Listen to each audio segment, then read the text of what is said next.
Selama ini kita diajar betapa pentingnya memiliki perkataan yang benar, memiliki perkataan yang positif, dan bukan perkataan yang negatif. Selama ini kita diajar bahwa apa yang kita katakan itu akan menentukan keadaan yang kita alami. Karena firman Tuhan katakan bahwa hidup dan mati dikuasai lidah.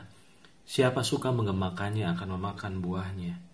Seringkali pada kenyataan dalam keseharian kita, untuk tetap memperkatakan perkataan-perkataan yang benar, ternyata tidak semudah itu. Nah, sementara saya merenungkan hal ini, saya menyadari sebuah kebenaran yang penting, bahwa ternyata perkataan-perkataan kita ditentukan oleh penglihatan kita. Perkataan-perkataan kita ternyata itu ditentukan oleh penglihatan kita. Penglihatan kita ternyata akan menjadi penentu apa yang akan kita katakan. Dasar dari kebenaran ini saya temukan di dalam 2 Raja-Raja pasal yang ke-6 dan ayat yang ke-15 sampai dengan ayat yang ke-17. Di situ kita melihat sebuah pengalaman yang dialami oleh bujang Elisa. Ketika satu pagi bujang Elisa melihat satu pemandangan yang sangat menakutkan, karena ternyata tentara Aram sudah mengepung kota itu. Dan reaksi yang spontan dari apa yang dilihatnya, kita bisa temukan di dalam ayat 15. Langsung bujang itu bereaksi dan berkata, "Celaka tuanku, apa yang akan kita perbuat?" Dan yang luar biasa ternyata respon daripada Elisa. Elisa sebenarnya melihat apa yang dilihat oleh bujangnya. Tetapi ternyata ada yang tidak dilihat oleh bujang dari Elisa yang dilihat oleh Elisa. Saya ulang, ada yang dilihat oleh Elisa yang tidak dilihat oleh bujangnya. Itu sebabnya yang membuat reaksi mereka berbeda, karena ternyata Elisa melihat sesuatu yang tidak dilihat oleh bujangnya. Elisa telah melihat bahwa tentara Aram sudah mengepung kota itu, tapi dia tetap tenang. Dia tidak ketakutan, dan bahkan kita bisa melihat di dalam ayatnya yang ke-16 dari 2 Raja-Raja 6. Elisa justru menenangkan bujangnya. Dia katakan, "Jangan takut, sebab lebih banyak yang menyertai kita daripada yang menyertai mereka." Di dalam Alkitab tidak dicatat reaksi dari bujang Elisa mendengar apa yang dikatakan oleh tuannya. Tetapi saudara bisa membayangkan bahwa saat itu pasti bujangnya tidak menyetujui apa yang dikatakan oleh Elisa. Karena ternyata sebenarnya mereka memiliki alasan untuk mereka takut. Jawab dari Elisa bahwa jangan takut, sebab lebih banyak yang menyertai kita daripada yang menyertai mereka. Nah, apa alasan, apa dasar dari Elisa tidak takut?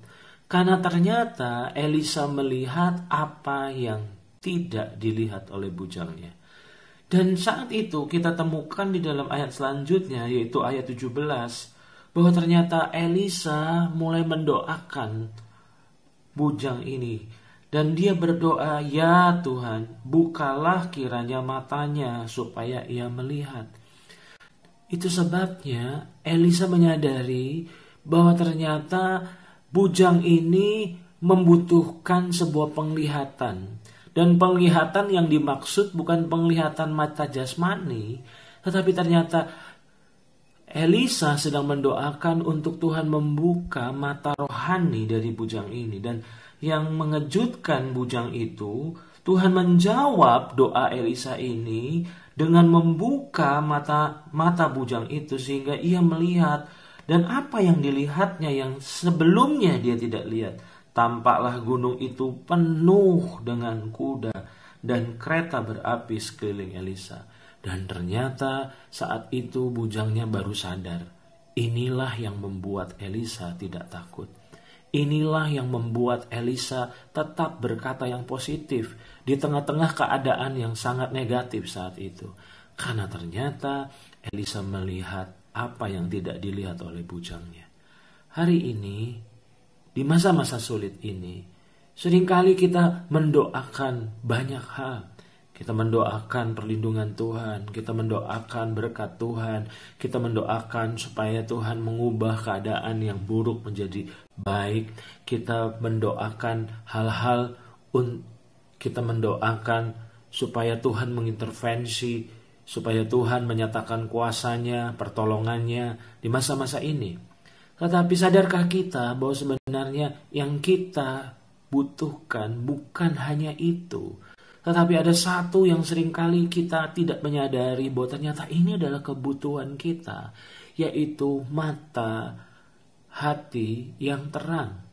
Paulus menyadari kebenaran ini. Itu sebabnya ketika Paulus mendoakan jemaat di Efesus, dia mendoakan kebenaran ini, dan kita temukan itu di dalam Efesus pasal yang pertama, ayatnya yang ke-18. Ternyata ini yang menjadi doa Paulus bagi jemaat di Efesus. Apakah itu?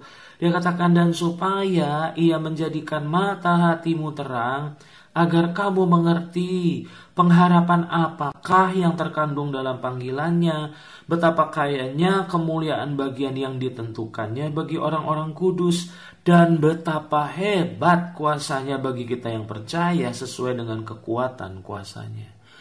Paulus sadar bahwa yang dibutuhkan oleh jemaat Efesus adalah mata hati yang terang. Ketika mata hati kita gelap, kita hanya cuma bisa melihat realita yang ada, yang kita bisa lihat dengan mata jasmani kita. Tetapi kita tidak bisa melihat realita rohani, realita di alam roh. Sehingga sebenarnya apa yang terjadi, yang kita melihat hanyalah raksasa. Tapi kita tidak melihat realita Tuhan yang jauh lebih melebihi dari raksasa-raksasa yang selama ini kita takutkan. Itu sebabnya ingatlah di masa-masa seperti ini, biarlah doa Rasul Paulus menjadi doa kita bersama. Kita berdoa supaya Tuhan benar-benar menjadikan mata hati kita terang. Sehingga ketika mata hati kita terang, kita akan melihat sesuatu yang selama ini kita tidak lihat. Kita akan menyadari hal-hal yang selama ini mungkin kita tidak sadari. Dan ketika mata hati kita terang, disitulah kita disadarkan banyak hal. Dan salah satunya adalah ternyata betapa nyatanya Tuhan, betapa setianya Tuhan, betapa hebatnya Tuhan di dalam memelihara, di dalam menjaga, di dalam menyertai kita. Sehingga sebenarnya perlindungan tidak perlu kita minta. Karena sebagai Bapa, Dia sudah melindungi kita. Yang menjadi masalah seringkali kita tidak bisa melihat apa yang sedang Tuhan kerjakan hari-hari ini. Tuhan sudah mengutus malaikatnya. Tuhan sudah mengirimkan malaikatnya untuk menjaga kita. Tetapi mata kita lah tidak melihatnya. Itu sebabnya seringkali perkataan-perkataan kita dalam melewati masa-masa ini, perkataan-perkataan yang negatif, keluh kesah. Dan seandainya mata hati kita terang, saya sangat percaya bahwa dari mulut kita tidak keluar keluh kesah, tapi adalah ucapan syukur. Karena kita melihat bahwa roh yang ada dalam diri kita justru lebih besar dari semua roh-roh yang ada dalam dunia ini.